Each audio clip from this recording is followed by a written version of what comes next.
अस्सलामुअलैकुम नाज़रीन, मैं हूं सैयद उल्तकार गिलानी और आप देख रहे हैं गिलानी व्लॉग्स। आज मेरे हाथ में 10 रुपये का नोट है। ये 10 रुपये के नोट के पीछे आपको एक तस्वीर बनी नज़र आ रही होगी।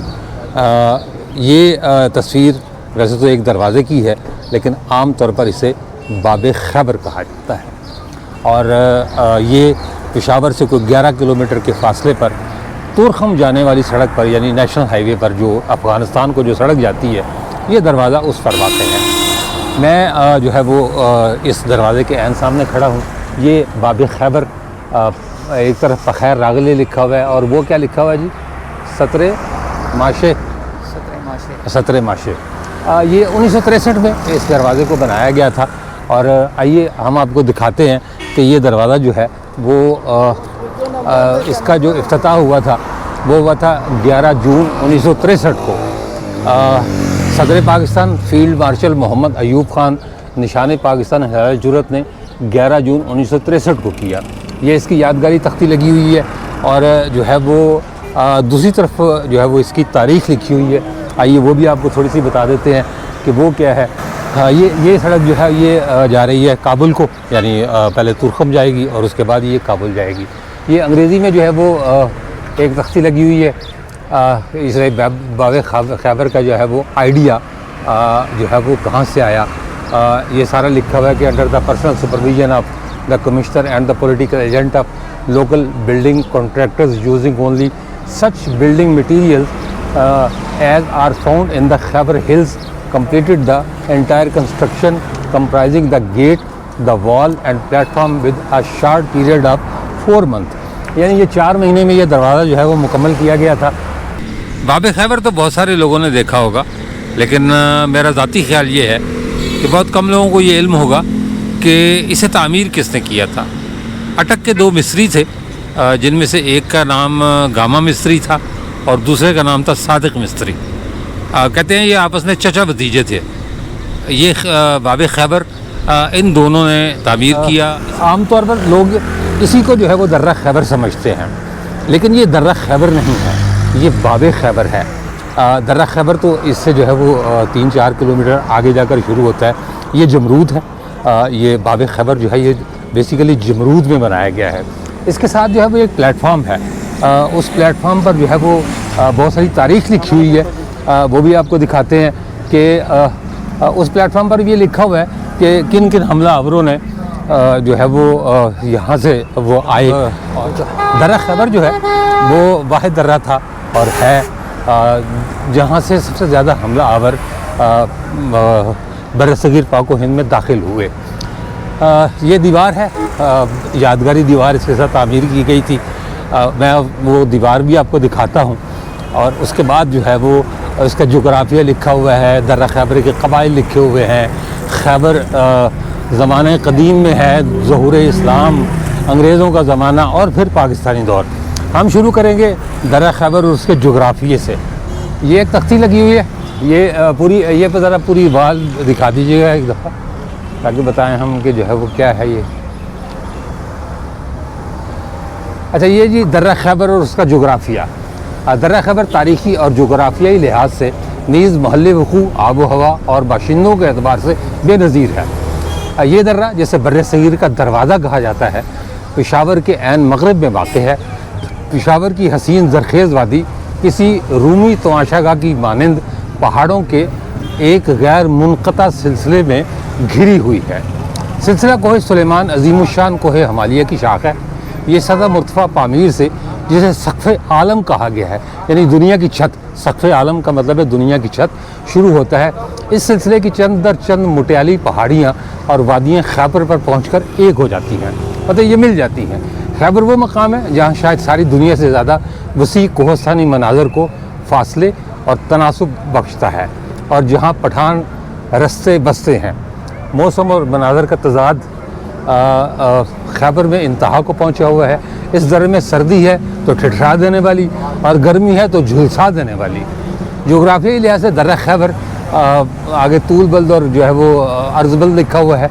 सालाना बारिश का औसत 14 इंच है, कभी कभी बर्फ़ भी पड़ती है। असल दर्रा किला जमरूद से शुमाल मगरब में तकरीबन 3 मील पर शुरू होता है और कुछ 23 मील लंबा है। बाल खाती हुई सड़क मीलों तक चली गई है, जिसके दो हिस्से हैं, एक पर मोटरें चलती हैं और दूसरी ऊँटों के लिए है। दर्रा खैबर वीरानों, बेगया और दुश्वार और हमवार चट्टानों से गुजरता हुआ अली मस्जिद, जो 3147 फुट के करीब जो है वो मतलब उसकी बुलंदी है, रफ्ता रफ्ता तंग हो जाता है और मनाज़र भी यकसर बदल जाते हैं। यहाँ चश्मा खैबर जारी है, जिसकी बदौलत इन बेकैफ और उदास भूरी चट्टानों के माबैन एक नखलस्तान मिल जाता है। अली मस्जिद के बाद दर्रा बल खाता हुआ अपनी इंतहाई बुलंदी पर लंडी कोतल की सतह मुर्तफा 3518 फुट तक जा पहुँचता है। यहाँ से सड़क नशेब का रुख करती है और शिनवारी इलाके से गुजरती हुई लंडी खाना और फिर तुरखम पहुँचती है। यहाँ ड्यूरेंट लाइन गुजरती है, जो पाकिस्तान और अफ़गानिस्तान के दरमियान सियासी और बैनुल अक़वामी हद फासिल है। ये नीचे इसकी हिस्ट्री लिखी हुई है, ज़रा करीब करके इसको दिखा दीजिएगा। इसके साथ दूसरी तख्ती है दर्रा खैबर के कबाइल। अहद इस्कंदरी का मशहूर मवर्रिख, यानी इस्कंदरी का मतलब है अलेक्जेंडर द ग्रेट, मशहूर मवर्रिख हेरोडोटस कहता है कि दरिया सिंध के साहिलों पर जो लोग आबाद थे उन्हें पख्तियाए पखत कहा जाता था। ये 4 कौमों में मुनक़सिम थे। इन्हीं में का एक कबीला अपार्तिया नामी था। यही अपार्तिया आजकल के आफरीदी हैं। दर्रा खैबर में सबसे ज़्यादा आबादी इन्हीं की है। तारीख़ी लिहाज से अलेक्जेंडर या सिकंदर आज़म या उसकी फ़ौज का यूनानी और मखज़ूनी खून आफरीदियों ने विरसे में नहीं पाया। गो दरियाए सिंध या गंधारा सरजमीन तक, जिससे आबादी पेशावर कहा जाता है, बाख्तरी सलातीन के दौरे इक़्तिदार में बिलयकीन यूनानी असरात पहुँचे थे। लेकिन खैबर का ये इलाका सिकंदर मखदूनी के लिए महज एक गुज़रगाह थी। फिर भी ये अजीब बात अमर वाकई है कि आफरीदियों के खद्दो खाल यूनानियों जैसे हैं। बिलाशुबा बहुत से आफरीदी नौजवान ऐसे हैं जो अपोलो देवता का मुजस्समा मालूम होते हैं। इसी तरह एक मुअम्मर एशियाइल यानी बारिश आफरीदी में ज़्यूस देवता जैसा वक़ार पाया जाता है। नज़र आता है इलाका खैबर में, जिसका ज़्यादा हिस्सा भूरे रंग की वीरान पहाड़ियों पर मुश्तमिल है, 4 कबाइल आबाद है, जिनमें से एक आफरीदी है, दूसरा शिनवारी है, तीसरा मलागोरी है और चौथा शिलमानी है। ये सरजमीन गोया इन 4 कबीलों ही के लिए बनी थी, ना ये कि वो इस सरजमीन पर आगे बसे हों। ये मुसल्लह जंगजू कबाइल स्पार्टा वालों की खूबियाँ भी रखते हैं और ख़ामियाँ भी। ये लोग भूरी मिट्टी के बने हुए मकानों में, जिनके गिर्द मिट्टी की दीवारों का अहाता होता है और जहाँ हर अहाते में एक दीदबान बना होता है, बदवियाना ज़िंदगी बसर करते हैं। ये पहाड़ी बाशिंदे ज़िंदगी की मर्द आज़मा और पुरखतर कश्मकश में हर एक पर सबकत ले जाने के अहल हैं। यही सबब है कि सदियाँ बीत गई, ज़माने बीत गए, फिर भी इन पर आँच ना आई। पठान आमतौर पर पहाड़ी बाशिंदा होता है। अपनी रिवायती मेहमान नवाजी, हुस्न अखलाक, शुजाअत और खंदा जबीनी के बायस वो बड़ी से बड़ी इज़्ज़त व कदर का मुस्तहिक़ है। दर्रा खैबर के कबाइल भी उन औसाफ के हामिल हैं। दूसरे पठानों की तरह ये कबाइल भी ज़माने कदीम से गैरत का एक ज़ाब्ता बरतते चले आए हैं। इस ज़ाब्ते की रूह से उन पर 3 बड़ी जिम्मेदारियाँ आयद होती हैं। एक ये मेरा ख्याल ननवानी लिखा हुआ है, यानी पनाह देने का हक़। दूसरा बदल, यानी आँख के बदले आँख और दांत के बदले दांत का कदीम दस्तूर। और तीसरी मलसमिथिया, यानी आम मेहमान नवाजी। ये दर्रा खैबर के जो है वो कबाइल का तारुफ था। और ये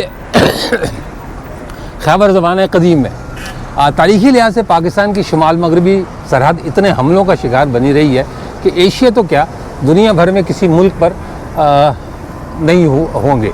ये इलाका जहाँ हर ज़माने में तारीख़ बनती और बिगड़ती रही है, कितनी ही तहजीबों का संगम बना रहा है। और ये मुख्तलिफ लोग करन से ज़िंदगी की तवील शाहराह पर आगे ही बढ़ते रहे हैं। खैबर सरहद का एक अहम शोरा आफाक दरवाज़ा है, जो तारीख़ में वस्ती एशिया और बर्रे सगीर के दरमियान यूरोशो तिजारत की गुज़रगाह बना रहा है। इस दर्रे से लातादाद हमलावर आए। इनमें वो नाम भी शामिल हैं जिन्होंने सारी दुनिया को लर्जा दिया, यानी तारीख़ के मशहूर तरीन फ़ातिह सिकंदर, चंगेज़ खान और तैमूर। अच्छा, यहाँ मैं एक बात की वजाहत कर दूँ। अलेक्जेंडर का नाम यहाँ गलत लिखा हुआ है। जिस किसी ने ये तारीख़ लिखी है, मैं उससे इख्तलाफ करता हूँ, क्योंकि अलेक्जेंडर ने कभी दर्रा खैबर अबूर नहीं किया। अलेक्जेंडर को आफरीदियों ने दर्रा खैबर अबूर करने ही नहीं दिया था, इसलिए वो बाजोड़ के रास्ते जो है वो इस इलाके में दाखिल हुआ था। यहाँ ये गलत लिखा हुआ है। सबसे पहले आर्याओं ने 1600 कबल मसीह में इस मशहूर तारीख़ी बैनुल-अक़वामी शाहराह पर अपने कदम रखे। 6वीं सदी कबल मसीह में अहले फ़ारस ने इस इलाके पर कब्ज़ा किया और इसे अपने सल्तनत का बाजगुजार बना लिया। सिकंदर की सरकर्दगी में यूनानियों की आमद तारीख़ खैबर का एक और अहम वाक़या है। अगरचे सिकंदर ने ख़ुद तो खैबर से दूर दूसरा शुमाली रास्ता इख्तियार किया, मैंने अभी आपको बताया कि अलेक्जेंडर कभी दर्रा खैबर से नहीं गुजरा, लेकिन यूनानी अफवाज का बेशतर हिस्सा उसके जर्नैलों, हवाशन और पर्डिकास की कमान में इसी इलाके से आया। इसी तरह बाख्तरी, सीथी और पार्थियाई दूसरी और पहली सदी कबल मसीह में आए। पहली सदी ईस्वी में कुशान ख़ानदान ने वस्ती एशिया में सल्तनत कायम की तो पेशावर को उसका दारुल हुकूमत बनाया और दर्रा खैबर बैनुल-अक़वामी आमद-ओ-रफ़्त के लिए एक मुस्तकिल शाहराह बन गया। उसी ज़माने में महात्मा बुद्ध की पाकीज़ा तालीमात इस इलाके में आम हुई तो साजगार हालात में आ जाने के बायस बुद्धों और यूनानियों के फ़न बहम घुल मिल गए और शोर आफाक गंधारा आर्ट वजूद में आया। कुशान ख़ानदान के बाद तीसरी सदी ईस्वी में सासानी यहाँ आए। इस ईरानी ख़ानदान ने हुनों से पहले गंधारा इलाके पर हुकूमत की। तारीख़ आलम के ये मशहूर सफ़ाक यानी हुन बर्रे आज़म एशिया के वस्त से उठकर 5वीं सदी ईस्वी में इस सरज़मीन पर आए।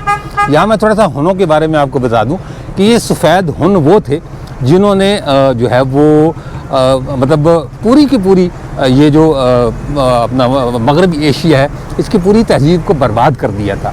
टक्सला का इलाका इनके हाथों बर्बाद हुआ, इनके हाथों उच्च शरीफ जो है वो नहीं बच सका, यानी ये पूरे का पूरा इलाका जो है वो हुनों ने बर्बाद किया। और अगर ये कहा जाए कि बुद्ध तहजीब जो है वो इन्हीं हुनों के हाथों ख़त्म हुई थी तो इसमें कोई दूसरी राय नहीं है। नहायत ज़ालिम कौम थी। अटीला द हुन, उसका नाम आपने यकीनन सुन रखा होगा।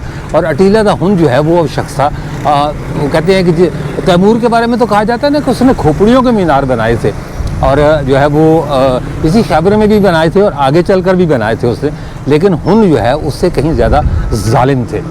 ये इसका एक जो है वो नक्शा लगा हुआ है अफ़गानिस्तान का। ये मतलब ये जो एक लाइन नज़र आ रही है आपको, ज़रा करीब करके दिखाइएगा जी। ये कभी वो थी खैबर सफारी जो है वो चला करती थी। ये पाकिस्तान वेस्टर्न रेलवे ये अपना लंडी कोतल तक और ये पिंडी तक जो है वो जाती थी। अब उसका वजूद नहीं रह गया। ये एक उसका जो है वो बताया गया है पहाड़ी इलाकों का क्या सूरत हाल है। अच्छा, ये कहते हैं जी ज़ुहूर इस्लाम, यानी जब इस्लाम आया तो इस्लाम के बाद जो है वो दर्रा खैबर क्या था। जब आफ्ताब इस्लाम ने बस्ती एशिया को अपने नूर से जगमगा दिया तो फातिहीन इस्लाम का सैलाब आगे बढ़ा। इन पर पुरजोश मुजाहिदीन के दिल इस्लामी नस्बुल-ऐन की हरकी क़ुव्वत और उलुल अज़मी की रूह से सरशार थे। अपने पेशरो फातिहीन की तरह उन्होंने भी मशरिक़ का रुख किया और इस तरह दर्रा खैबर ने पहली बार इस्लाम के उभरते हुए सूरज से फैज़ पाया। जो सबसे पहला मुसलमान बादशाह मतलब इस दर्रे से गुज़रा वो था सुल्तान महमूद गज़नवी, जिसने सोमनाथ को फतह किया। कहते हैं 17 हमले जो है वो उसने किए और तमाम के तमाम जो है वो दर्रा खैबर के रास्ते से जो है वो उसने किए। सोमनाथ फतह करके उसने बुद्ध का लक़ब हासिल किया, जो तारीख़ आलम का बेहतरीन शाहसवार था। हिंदुस्तान पर मुतअद्दिद हमले किए थे, कम से कम 2 बार वो दर्रा खैबर से गुज़रा था। महमूद गज़नवी के बाद शहाबुद्दीन मोहम्मद गौरी 1185 ईस्वी में इसी तारीख़ी रास्ते से आया था, जिसने पृथ्वीराज को शिकस्त देकर दिल्ली में पहली बार इस्लामी सल्तनत कायम की और 700 साल तक के लिए हिंदुस्तान से हिंदुओं की सियादत ख़त्म कर दी। अच्छा, शहाबुद्दीन गौरी के हवाले से भी यहाँ लिखा हुआ है कि उसने दर्रा खैबर के रास्ते से आया, लेकिन उसके बारे में जो तारीख़ कहती है कि सबसे पहले उसने दर्रा गोमल का रास्ता इख्तियार किया था डेरा इस्माइल खान के पास। वहाँ से शिकस्त हुई थी और ये भी कहा जाता है कि 2 से 3 बार उसने कोशिश की दर्रा गोमल अबूर करने की, लेकिन वो दर्रा गोमल अबूर नहीं कर सका।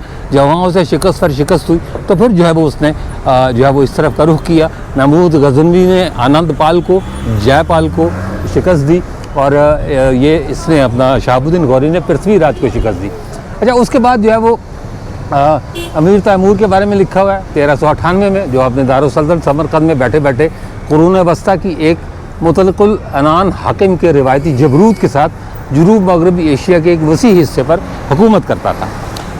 अमीर तैमूर जो है उसके बारे में भी यही है, साहिब कुरान था, हाफ़िज़ कुरान था, लेकिन बलागत ज़ालिम शख्स था।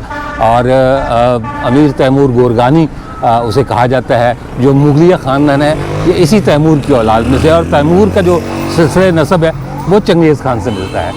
उसके बाद शहनशाह बाबर आया, जो तारीख़ आलम में बड़ी ही दिल आवेज़ शख्सियत का मालिक है। उसने कबीला यूसुफ जई की एक खातून बीबी मुबारका से शादी करके पठानों के साथ नस्ली ताल्लुक़ कायम किया। अच्छा, ये नस्ली ताल्लुक़ इसलिए कायम किया गया था कि दर्रा खैबर के जो आफरीदी हैं ये मुआवजा लिए बगैर किसी को आने नहीं देते थे। उसे मवाजब जो है वो कहा जाता है, उस मुआवजे को। तो बाबर जो है उसे यही खौफ था कि ऐसा ना हो कि मैं दर्रा खैबर अबूर करूँ, आगे जाऊँ, अगर मैं वहाँ से हिंदुस्तान पता ना कर सका तो वापसी का रास्ता भी मुझे नहीं मिलेगा। तो आफरीदियों के यहाँ तो उसे कोई रिश्ता नहीं मिला, लेकिन उसने यूसुफ जई पठानों के साथ रिश्ता उस्तवार किया और बीबी मुबारका कहते हैं उसकी बड़ी चहेती जो है वो मलिका रही है, उससे शादी की और मतलब पठानों के साथ एक रिश्ता उस्तवार किया ताकि उसकी वापसी का रास्ता खुला रहे। खैर, बहरहाल उसने हिंदुस्तान में मुग़लों की मुस्तहकम सल्तनत की बुनियाद डाली जो 300 साल तक कायम रही। 1739 में ईरान का नादिर शाह अफशार भी दिल्ली जाते हुए खैबर से गुजरा, जबकि उसने मुग़ल आज़म के तख्ते तौसी को कब्ज़े में नहीं लिया जिसमें सर लाल और जवाहर जड़े हुए थे, बल्कि मूलिया ख़जाने की सबसे कीमती मता यानी कोह नूर हीरा भी वो साथ ले गया। बिलाखिर दर्रा खैबर ने जदीद अफ़गानिस्तान के बानी अहमद शाह अब्दाली 1747 से 1773 की फ़ौजें भी गुजरती देखी। अब्दाली एक अजीम अफ़गान फातह और कामिल मुदब्बर था जिसने पानीपत की मशहूर फैसलाकुन जंग 1761 में मराठों की ताकत को कुचल के रख दिया और इस तरह मुसलमानों ने हिंद को हिंदुओं के ज़र-ए-नगीन आने से बचा लिया।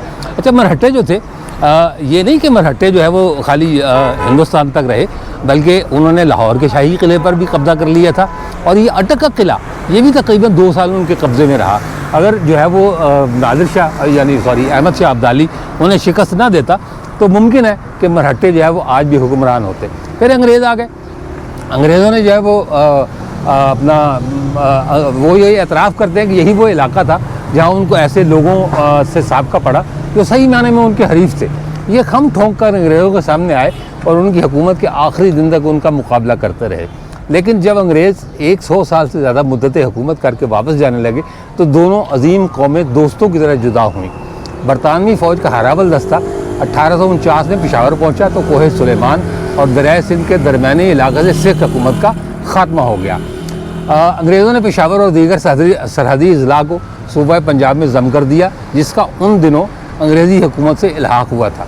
इस तरह बरे सगीर के वसी इलाके की अंग्रेज़ी अमलदारी बढ़कर खैबर के करीब तक आ गई। ख़ास दर्रा खैबर से अंग्रेज़ों को उस वक्त वास्ता पड़ा जब पहली जंग अफ़गान में उनकी एक फ़ौज इस रास्ते से अफ़गानिस्तान की तरफ बढ़ी। सिखों की दूसरी जंग के बाद अंग्रेज़ सारे दर्रा खैबर पर काबिज़ हो गए और उन्होंने रास्ते की हिफाजत के लिए दर्रे में जावजा हिफाजती चौकियाँ कायम की। 1878 में दूसरी जंग अफ़गानिस्तान के दौरान वादी खैबर में बहुत सी लड़ाइयाँ हुई। 1897 में अफरीदियों ने दर्रे पर कब्जा कर लिया और खैबर के सब कबाइल अंग्रेज़ों के ख़िलाफ़ उठ खड़े हुए। उस वक्त अंग्रेज़ों ने 13 पर मुहिम भेजी जबकि कबाइलियों को ज़ेर करके उन्हें पूरी तरह अपना ताबे बना लें। इस मुहिम के बाद ही खैबर राइफल्स की तंजीम हुई। तीसरी जंग अफ़गानिस्तान यानी 1919 के दौरान भी वादी खैबर में काफ़ी लड़ाइयाँ हुई। अच्छा, यहाँ अंग्रेज़ों की का जिक्र हुआ तो एक और बड़ी दिलचस्प बात बता दूँ। एक ज़माने में सिख जो है वो अंग्रेज़ों के बुनियादी तौर पर हलीफ थे और इनके दरमियान एक मुआहदा तय पाया था अफ़गानिस्तान अमृतसर में कि आप मशरक़ी पंजाब में अमृतसर से आगे नहीं जाएंगे, लेकिन इस तरफ आप जो दिल चाहे करते रहें, जितनी फतूहत आप दिल चाहे करें। अंग्रेज़ों ने और सिखों ने मिलकर अफ़गानिस्तान पर हमला किया। ये जब वापस आ रहे थे तो आफरीदियों ने अली मस्जिद के मकाम पर इन्हें रोका और इनकी तोपें, बंदूकें, बूट, जूते और यूनिफॉर्म तक छीन लिए। यानी ये इतने जालिम कबाइल थे कि इन्होंने पूरी की पूरी फ़ौज को बर्बाद और तबाह करके रख दिया था। आइए आगे चलते हैं। इसका आखिरी हिस्सा यानी पाकिस्तानी दौर। कायद-ए-आज़म मोहम्मद अली जिन्ना की शानदार क़यादत की बदौलत पाकिस्तान वजूद में आया। 1947 अंग्रेज़ इस बर्रे सगीर से रुखसत हुए तो ये सरहदी इलाके पाकिस्तान की निगरानी में आ गए। उस वक्त से सरहद के तमाम कबायली इलाके में एक नए दौर का आगाज़ हुआ और रातों रात सरहद की काया पलट गई। अंग्रेज़ी के मशहूर मुसन्निफ़ किपलिंग ने अपने नावलों में सरहद के जो नकूश बड़े ड्रामाई अंदाज में उभारे हैं फीके पड़ गए और इस सरहदी इलाके की तवील तारीख़ में जो नशेब व फराज से भरपूर नए नकूश उभर आए। इस्तक़लाल पाकिस्तान के बाद सरहदी इलाके की फ़िज़ा अक्सर बदल गई। गैर मुल्की ताकत से निज़ा और कत्ल गारत का ज़माना ख़त्म हुआ, जिसकी तस्वीर किपलिंग ने सरहदी रियाज़ियात के उन्वान से अपने अशार में खींची थी। खैर बहरहाल ये जो है वो पूरी की पूरी तारीख़ एक नज़र करीब करके दिखा दे ताकि जो है वो लोगों को समझ में आ जाए कि ये है क्या। एक जो है वो दीवार मेरा ख्याल है इस तरह सामने भी बन रही है, ये ज़रा दिखाइएगा इस तरफ। ये एक दीवार शायद सामने भी बन रही है। मुमकिन है कि आने वाले दिनों में यहाँ भी कोई यादगारी तख्तियाँ नस्ब हों। ये बाब खैबर जो है वो मेरे पीछे आपको नज़र आ रहा होगा।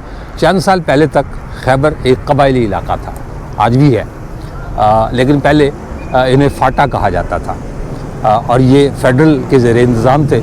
लेकिन चंद साल पहले तरमीम करके, आइन में तरमीम करके फाटा को बाकायदा खैबर पख्तूनख्वा का हिस्सा बना दिया गया। अब जो एजेंसीज थी वो तमाम की तमाम एजेंसीज सूबा सरहद के अज़ला बन चुके हैं। ये जो दरवाज़ा है, यानी जो बाब खैबर जहाँ मैं इस वक्त खड़ा हूँ, और ये मेरे पीछे जो यादगारी दीवार आपको नज़र आ रही है, कहते तो ये हैं कि ये खैबर का दरवाज़ा है, लेकिन ये सिर्फ खैबर का दरवाज़ा नहीं है।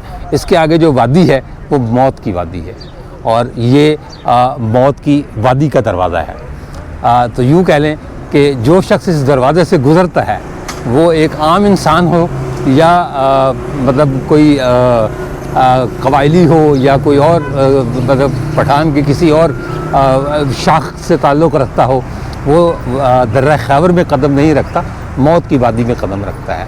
तो दुआ कीजिएगा। आज हम जा रहे हैं तुरखम तक। ये दरख्वास्त है कि दुआ कीजिएगा कि हम इस मौत की वादी से बखैर आफ़ियत वापस आए। वो के हालात बहुत बदल चुके, वो चीज़ नहीं रह गई जो चंद साल पहले थी। यानी दहशतगर्दी का एक दौर हमने देखा, एक बहुत तवील दौर देखा 2009 के बाद से लेकर, और 2023 बल्कि 1979 से लेकर और आज तक 2 नस्लें जवान हो गई अफ़गान मुहाजिरीन की पाकिस्तान में, लेकिन वो वापस नहीं गए। अफ़गानिस्तान में पहले भी अमन नहीं था, आजकल बहरहाल वहाँ हुकूमत है तालिबान की। मुमकिन है कि इससे हालात मज़ीद बेहतर हों, लेकिन फिर भी ये वादी खैबर नहीं, ये मौत की वादी है। इसके साथ ही मुझे इजाज़त दीजिए, अगले व्लॉग में इंशाअल्लाह ताला दोबारा मुलाकात होगी। तब तक के लिए अल्लाह हाफ़िज़।